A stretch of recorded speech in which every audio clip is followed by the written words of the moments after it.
Central Standard Time.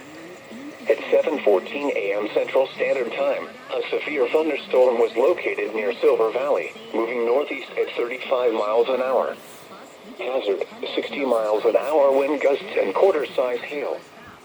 Source, radar indicated.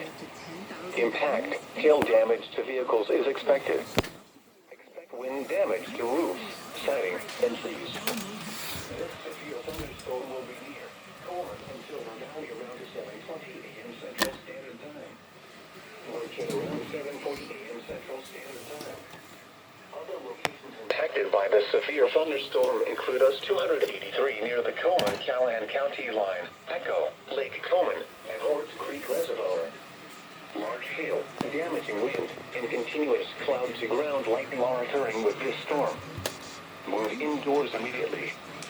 Lightning is one of nature's leading killers.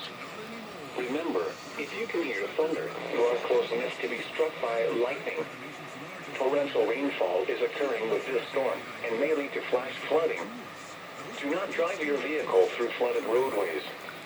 To report severe weather, contact your nearest law enforcement agency. They will send a report to the National Weather Service office in San Angelo.